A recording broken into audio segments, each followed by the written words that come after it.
Hi friends, welcome back to our channel.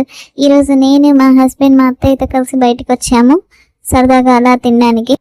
Present మేము stay చేస్తున్న ఊర్లో అయితే పరోటా చికెన్ కర్రీ ఫేమస్ అని విన్నాము, కానీ ఎప్పుడు అయితే ట్రై చేయలేదు. సో ఈరోజు వీకెండ్ కాబట్టి ట్రై చేద్దామని ఒకసారి అయితే ఇటు వచ్చేసాము. సో ఇక్కడైతే చాలా వెరైటీస్ అయితే మనకు ఉన్నాయి, చికెన్ వింగ్స్ కానీ గ్రిల్డ్ చికెన్ అని చెప్పి. సో మనకైతే ఇక్కడ మాత్రం పరోటా చికెన్ కర్రీ అయితే మాత్రం చాలా ఫేమస్. సో అయితే మేమైతే ఒక చికెన్ వింగ్ 2 ప్లేట్స్ పరోటా అయితే ఆర్డర్ చేసాము.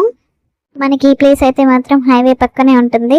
సో క్లైమేట్ ఎలాగో చల్లగా ఉంది కాబట్టి వేడివేడిగా తినడానికి వచ్చాము. మనం ఇలా ఆర్డర్ చెప్పామో లేదో అప్పుడే వేడివేడిగా పరోటా తీసుకొచ్చేసారు. ఇక్కడ పరోటా చికెన్ కర్రీతో పాటు ఒక 2 చికెన్ పీసులు కూడా ఇస్తారు. పరోటా ఎంత సాఫ్ట్గా ఉందంటే చికెన్ కర్రీలో మంచి తింటుంటే సూపర్ కాంబినేషన్ అబ్బా. అసలు చికెన్ కర్రీలో మసాలా బాగా లోపలికి పట్టింది, స్పైసీగా ఉంది, కానీ చాలా టేస్టీగా ఉంది. ఒక్క పరోటాతో సరిపోదు, ఇంకోటి కావాల్సిందే. నెక్స్ట్ మేము ఆర్డర్ చేసిన చికెన్ వింగ్స్ కూడా వచ్చేసాయి.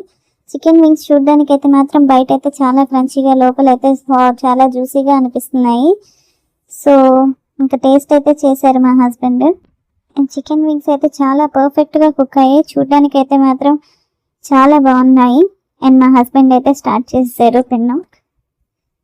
ఆయనకైతే మాత్రం chicken wings and parotta chicken curry అయితే మాత్రం చాలా బాగా నచ్చాయి. ఈ రోజు అయితే మా డిన్నర్ ఇంతటితో అయిపోయింది.